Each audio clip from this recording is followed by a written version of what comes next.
بسم اللہ الرحمن الرحیم۔ السلام علیکم کلاس 6 کیسے ہیں آپ سب؟ امید ہے کہ آپ خیریت سے ہوں گے۔ بیٹا آج ہم اپنی اردو بی کی ورکنگ میں مضامین کریں گے، اور سب سے پہلا مضمون جو ہم کرنے جا رہے ہیں وہ ہے والدین کی خدمت۔ بیٹا والدین کے ساتھ خدمت کا جو معاملہ ہے اس کو ایکسپلین کرنے سے پہلے میں آپ کو یہ بتانا چاہوں گی کہ جیسے آپ سب جانتے ہیں کہ بیٹا ہمارے کچھ حقوق ہیں، ہمارے کچھ فرائض ہیں۔ حقوق میں ہمارے پاس 2 طرح کے حقوق آتے ہیں، جیسے کہ آپ سب کو پتہ ہے حقوق اللہ اور حقوق العباد۔ جہاں تک حقوق اللہ کا معاملہ ہے بیٹا، وہ تو ہیں اللہ کے حقوق، وہ تو اللہ کی ذات جانتی ہے کہ اللہ نے ہمارے ساتھ اس میں کیا معاملہ کرنا ہے۔ لیکن اگر حقوق العباد کی بات کی جائے تو حقوق العباد جو ہیں وہ بندوں کے حقوق ہیں، اور وہ تب تک معاف نہیں ہوتے بیٹا جب تک وہ انسان ہمیں معاف نہ کر دے۔ اور ان میں سب سے بڑا حق جو حقوق العباد، ان میں سب سے بندوں کے حقوق میں سب سے بڑا جو حق ہوتا ہے بیٹا، وہ ہمارے والدین کا ہوتا ہے، کیونکہ انہی کی بدولت ہم اس دنیا میں آتے ہیں۔ ٹھیک ہے، وہ نہ صرف ہمیں ہماری پیدائش بلکہ ہماری پرورش، ہماری دیکھ بھال، ہمارے اچھے ہمارے برے میں جو ہے وہ ہمارا ساتھ دیتے ہیں۔ انہی کی وجہ سے ہم جینا سیکھتے ہیں، ہم اپنی زندگی میں آگے بڑھتے ہیں۔ والدین کے حقوق کی بات اگر بات کی جائے قرآن کی روشنی میں، اگر اس چیز کو دیکھا جائے اور حدیث کی روشنی میں، تو بیٹا قرآن پاک میں تو صاف صاف لکھ دیا گیا ہے کہ ہمیں اپنے والدین کے ساتھ جو ہے وہ بہت بہترین اچھا سلوک کرنا چاہیے، اور اس میں بڑی تاکید کی گئی ہے کہ اگر ان میں سے کوئی ان دونوں میں سے یعنی ماں یا باپ میں سے کوئی بڑھاپے کو پہنچ جائے تو آپ کو ان کو جھڑکنا نہیں چاہیے، ان کو اف تک نہیں کہنا چاہیے۔ اور اگر حدیث کا حوالہ دیا جائے بیٹا تو حدیث کے حوالے سے آقا علیہ السلام جی نے فرمایا ہے کہ باپ کی ناراضگی رب کی ناراضگی ہے، اللہ آپ سے ناراض ہو جاتے ہیں اگر آپ کے باپ آپ سے ناراض ہیں۔ پھر بہت سی جگہ پر ایسے واقعات دیکھنے میں آتے ہیں کہ ایک انسان ہوتا ہے، اس کا موت کا وقت قریب آ جاتا ہے تو اس کی جان جو ہے وہ نکل نہیں رہی ہوتی، 2 سے 3 دن گزر جاتے ہیں۔ یہ معاملہ نبی پاک صلی اللہ علیہ وسلم تک جب پہنچتا ہے تو نبی پاک صلی اللہ علیہ وسلم فرماتے ہیں کیا اس کی ماں زندہ ہے؟ تو وہ کہتے ہیں جی ایسا ہی ہے۔ تو کہتے ہیں اس کی ماں کو بلایا جائے۔ تو جب اس کی ماں کو بلایا جاتا ہے تو آپ صلی اللہ علیہ وسلم اس سے پوچھتے ہیں کیا تم اپنے بیٹے سے ناراض ہو؟ تو وہ کہتی جی اس نے میرے ساتھ بہت زیادتیاں کی ہیں، میں اس کو معاف نہیں کر سکتی۔ تو نبی پاک صلی اللہ علیہ وسلم جب یہ معاملہ دیکھتے ہیں وہ کہتے ہیں چلو لکڑیاں اکٹھی کرو اور اس انسان کو آگ میں ڈال دو۔ تو ماں تڑپ اٹھتی ہے، ماں کہتی ہے نہیں ایسا مت کریں، میں اس کو معاف کرتی ہوں۔ دیکھیں اتنی زیادتیاں اس انسان نے اپنی ماں کے ساتھ کی ہوتی ہیں، اور آپ ماں کی عظمت دیکھیں کہ وہ ماں اپنے بچے کو آگ میں جلتا سن کر ہی اسے برداشت نہیں ہوتا۔ تو بیٹا یہ جو ہے وہ معاملات ہیں ماں باپ کے حوالے سے ہمارے پاس کہ ہمیں اپنے والدین کی سب سے زیادہ بڑھ کر جو ہے وہ خدمت کرنی چاہیے، اور نہ صرف ہمیں ان کی جو ہے وہ خدمت کرنی چاہیے، ادب احترام کرنا چاہیے، بلکہ اس کے ساتھ ساتھ ان کے لیے دعائیں خیر بھی کرنی چاہیے بیٹا۔ اور اگر کسی کے ماں باپ اس دنیا میں نہ ہوں تو ان کے لیے بخشش کی دعا کرنا بھی جو ہے وہ ہمارا فرض ہے۔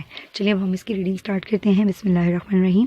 والدین کی خدمت، اس کا آغاز جو ہے وہ قرآن پاک کی ایک آیت کے ترجمے کے ساتھ کیا گیا ہے۔ اور والدین کے ساتھ نیک سلوک کرو بیٹا، آپ نے اس کو پیپر میں جب رائٹ کرنا ہے تو آپ اس کوشش کریں کہ اس کو مارکر کے ساتھ رائٹ کریں اور بالکل سینٹر میں رائٹ کریں، اور نیچے قرآن مجید جو ہے اس کو بھی مارکر سے رائٹ کریں۔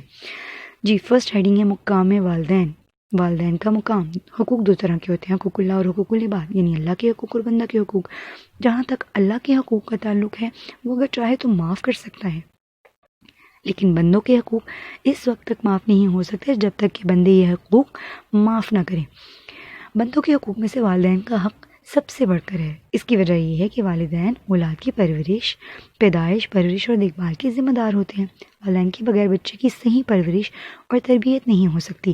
یہ ایک حقیقت ہے کہ جانداروں میں انسان کے بچے کی پرورش اور دیکھ بھال سب سے مشکل کام ہے۔ جب بچہ پیدا ہوتا ہے تو وہ بس گوشت کا ایک لوتھڑا ہوتا ہے، ٹکڑا ہوتا ہے، اور وہ پروان چڑھنے کے لیے کئی برس تک والدین کی پرورش اور دیکھ بھال کا محتاج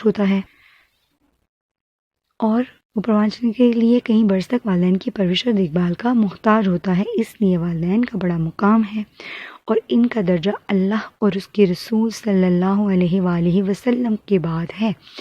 اب ہم قرآن کی روشنی میں دیکھتے ہیں، قرآن کی روشنی میں والدین کا مقام۔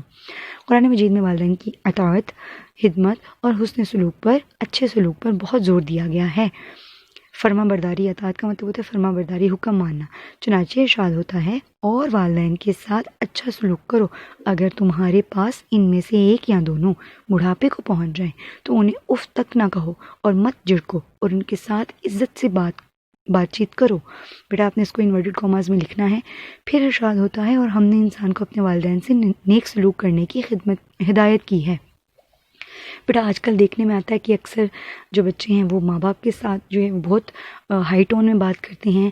تو بیٹا ایسا نہیں کرنا چاہیے. ہم اکثر اپنے والدین کو یہ کہتے ہوئے دیکھتے ہیں کہ بچوں کو دیکھتے ہیں کہ وہ کہتے ہیں آپ کو کچھ نہیں پتہ, آپ کچھ نہیں جانتے, جو میں کر رہا ہوں وہ بالکل صحیح ہے. بیٹا وہ جو آپ کے والدین ہیں انہوں نے ایک عمر گزاری ہے اور وہ آپ کا اچھا چاہتے ہیں. اگر وہ آپ کو کسی چیز سے ٹوکتے ہیں, روکتے ہیں, منع کرتے ہیں, بیٹا اس میں آپ کا ہی فائدہ ہے.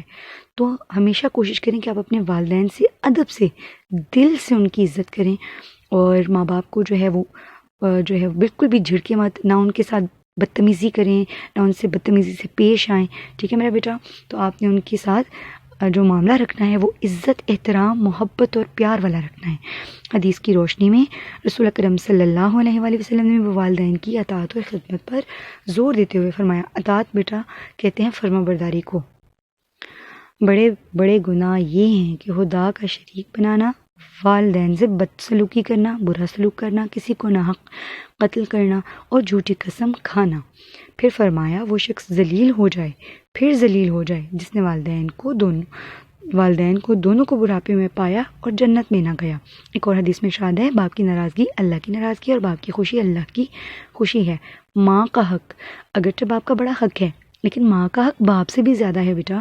اس کی وجہ یہ ہے کہ ماں کو بچے کی خاطر باپ کے مقابلے میں زیادہ تکالیف اٹھانی پڑتی ہیں. ارشاد نبی صلی اللہ علیہ وآلہ وسلم ہے جنت ماں کے قدموں کے نیچے ہے. یہ تو بیٹا آپ جو بچے چھوٹے چھوٹے سے ہوتے ہو آپ کو یہ بات جو ہے بتا دی جاتی ہے کہ جنت ماں کے قدموں تلے ہیں. اور جس نے ماں کو راضی کیا, اگر ماں کے قدموں کے نیچے جنت ہے تو اس کی کنجی کون ہے, جنت کے دروازے کی کنجی کون ہے بیٹا, باپ. ٹھیک ہے. تو آپ کو دونوں کا احترام کرنا چاہیے, لیکن یہ ہے کہ ماں کا حق باپ سے زیادہ ہے. ٹھیک, کیونکہ اس کو ہمیں اس دنیا میں لانے کے لیے جو ہے وہ بہت زیادہ جو ہے وہ تکلیفیں برداشت کرنی پڑتی ہیں. ایک شخص رسول اکرم صلی اللہ علیہ وسلم کی خدمت میں حاضر ہوا اور پوچھا یا رسول اللہ صلی اللہ علیہ وسلم میرے حسن سلوک کا سب سے بڑھ کر حقدار کون ہے؟ آپ صلی اللہ علیہ وآلہ وسلم نے 3 مرتبہ فرمایا تیری ماں, اور 4تھی مرتبہ فرمایا تیرا باپ. یہاں سے آپ اندازہ کر سکتے ہیں کہ ماں کا جو حق ہے وہ کس قدر زیادہ ہے, کس قدر ہم پر ان کا حق ہے ہمارے والدین کا. جہاد اور والدین. ایک دن ایک شخص حضور اکرم صلی اللہ علیہ وآلہ وسلم کی خدمت میں حاضر ہوا اور آپ صلی اللہ علیہ وسلم سے جہاد کی اجازت مانگی. آپ صلی اللہ علیہ وسلم نے فرمایا کیا تیرے ماں باپ زندہ ہیں؟ وہ بولا ہاں. ارشاد فرمایا جاؤ انہی کی خدمت کرو. ایک عبرت ناک واقعہ. رسول اکرم صلی اللہ علیہ وآلہ وسلم کے زمانے میں ایک شخص کی وفات کا وقت آیا. 3 دن اس طرح موت و حیات کی کشمکش میں حالت میں مبتلا رہا. حضور اکرم صلی اللہ علیہ وآلہ وسلم کو اس کی اطلاع دی گئی. حضور اکرم صلی اللہ علیہ وسلم نے پوچھا کیا اس کی ماں زندہ ہے؟ عرض کیا گیا ہاں. چنانچہ حضور صلی اللہ علیہ وآلہ وسلم نے اس کی والدہ کو طلب فرمایا. جب وہ حاضر ہوئی تو حضور صلی اللہ علیہ وآلہ وسلم کے پوچھنے پر اس نے بتایا کہ وہ اپنے بیٹے سے ناراض ہے. حضور صلی اللہ علیہ وآلہ وسلم نے فرمایا کہ اسے معاف کر دو. وہ کہنے لگی اس نے میرے ساتھ بہت زیادتیاں کی ہیں, میں اسے معاف نہیں کر سکتی. اس پر آپ صلی اللہ علیہ وآلہ وسلم نے فرمایا لکڑیاں جمع کی جائیں اور ان میں آگ لگائی جائے اور پھر اس کے بیٹے کو اس آگ میں ڈال دیا جائے. اس پر ماں تڑپ اٹھی اور عرض کرنے لگی کہ حضور اسے آگ میں نہ ڈالا جائے. فرمایا کہ اگر تم اپنے بیٹے کو معاف نہیں کرو گے تو اللہ اسے آگ میں ڈالے گا. اس پر عورت نے اپنے بیٹے کو معاف کیا اور اس کے بعد وہ اللہ کو پیارا ہو گیا.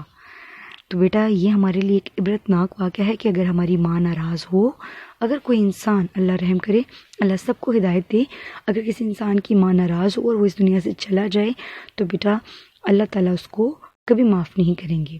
والدین جب تک اس کی ماں جو ہے اس کو معاف نہ کر دے. والدین کے رشتہ داروں کا لحاظ. اولاد کا فرض ہے کہ وہ اپنے والدین کے رشتہ داروں, عزیزوں, دوستوں اور سہیلیوں کا بھی خیال رکھے. اور رسول اکرم صلی اللہ علیہ وسلم سے کسی شخص نے پوچھا کہ حضور اکرم صلی اللہ علیہ وسلم والدین کی خدمت کے بعد میں ان سے کیا نیکی کر سکتا ہوں؟ آپ نے فرمایا ان کی بخشش کی دعا مانگو, ان کے کیے ہوئے وعدے پورے کرو, ان کے رشتہ داروں کے ساتھ نیک سلوک کرو اور ان کے دوستوں اور سہیلیوں کی عزت کرو. والدین کے لیے دعائیں خیر کرنا. اولاد کا فرض ہے کہ وہ والدین کی زندگی میں ان کے لیے دعائیں خیر کی دعا کرے اور وفات کے بعد ان کی بخشش کی دعا مانگے, ان کی مغفرت کی دعا کرے۔ قرآن مجید میں یہ دعا سکھائی گئی ہے، اے میرے پروردگار ان پر رحم فرما جس طرح انہوں نے مجھے رحمت و شفقت کے ساتھ بچپن میں پالا تھا۔ یہ دعا نماز کا مستقل حصہ ہے۔ ربنا اغفر لی ولوالدیّ، یعنی اے ہمارے پروردگار مجھے بخش دے اور میرے والدین کو بھی۔ تو بیٹا یہاں پر ہمارا یہ مضمون مکمل ہوتا ہے۔ ہمارا نیکسٹ مضمون ہے، اس کا نام ہے صبح کی سیر۔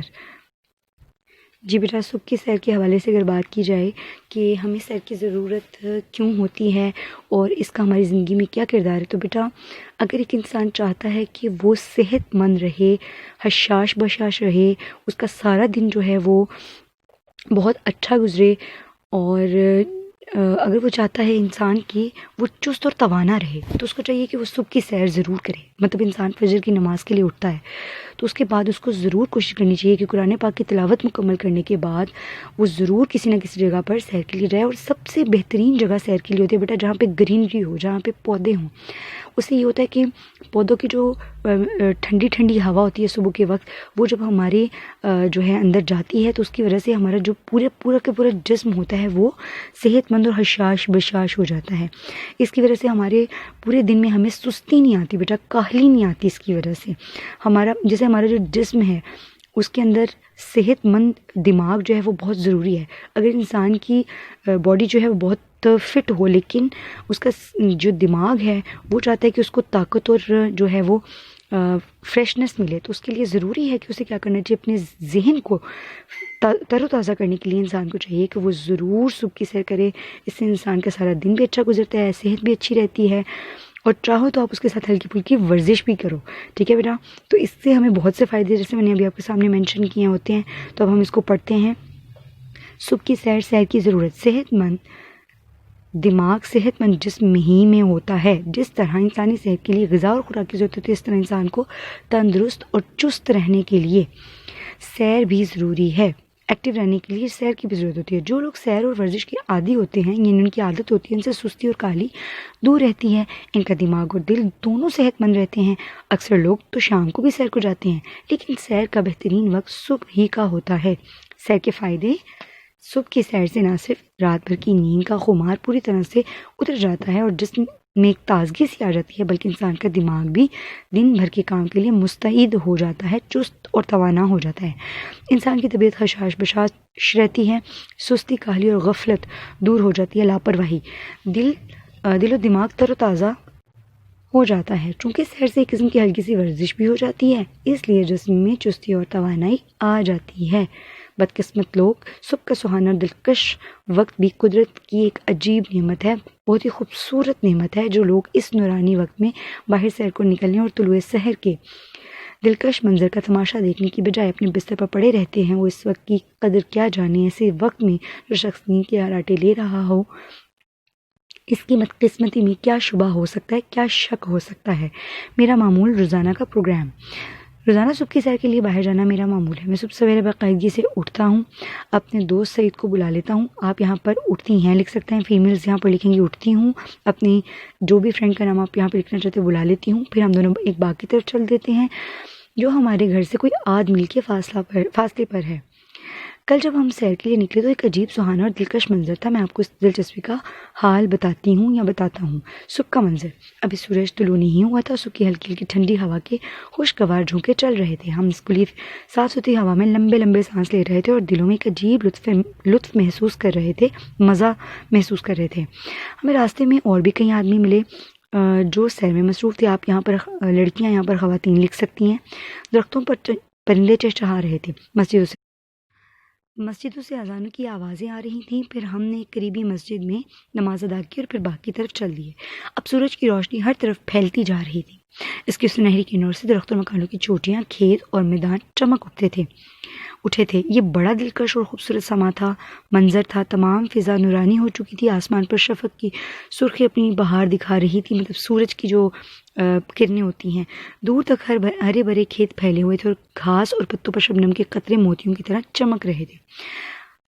کھا کی اوس اور بھی سبزہ ہرا ہوا تھا، موتیوں سے دامن صحرا بھرا ہوا۔ یہاں پر ایک شعر کے اندر اس نے اس منظر کو بیان کرنے کی کوشش کی ہے کہ جو اوس کہتے ہیں جو رات کو قطرے گرتے ہیں نا، شبنم بنی ہوتی ہے جو صبح کے وقت، اس کو شبنم کہتے ہیں. رات کے وقت پانی کے جو قطرے گرتے ہیں نمی کی وجہ سے، تو سبزہ اور بھی خوبصورت لگ رہا تھا، اور ایسے لگ رہا تھا جیسے صحرا میں جو ہے وہ موتی بھرے ہوئے ہیں. صحرا کہتے ہیں اس علاقے کو جو ریت سے بھرا ہوتا ہے، تو وہاں پہ وہ بالکل موتیوں کی طرح وہ جو قطرے ہیں وہ موتیوں کی طرح لگتے ہیں. باغ کی سیر، کچھ دیر بعد ہم باغ میں پہنچ گئے. یہ بہت وسیع اور خوبصورت باغ ہے، ہر طرف رنگ برنگ کے پھول کھلے ہوئے تھے اور ان کی خوشبو سے پورا باغ مہک رہا تھا. اس میں کئی فوارے بھی چل رہے تھے جو باغ کے منظر کی خوبصورتی میں اضافہ کر رہے تھے. باغ میں اور بھی لوگ سیر میں مصروف تھے. ہم نے پہلے تو باغ کے چاروں طرف دوڑ لگائی، لمبے لمبے سانس لیے، کچھ بیٹھکیں لگائیں. ہم نے باغ سے کچھ خوبصورت پھول چنے اور ان کی خوشبو سے خوب لطف اٹھایا. اس طرح ہم نے باغ میں قریباً 1 گھنٹہ سیر کی اور پھر اپنے گھروں کو واپس آ گئے. وہ صبح اور وہ چھاؤں، ستاروں کی اور وہ نور، پیدا گلوں سے قدرت اللہ کا ظہور.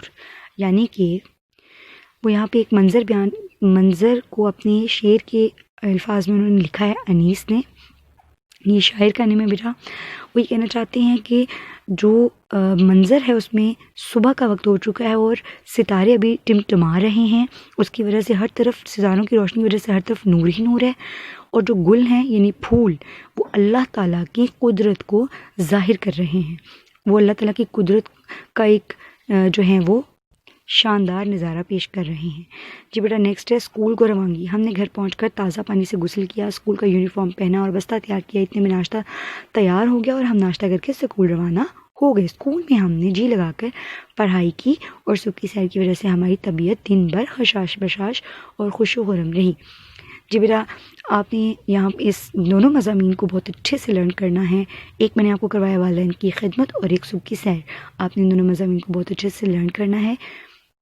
Keep on doing hard work, رکنا نہیں، آگے بڑھتے جانا ہے. Stay blessed. اللہ حافظ.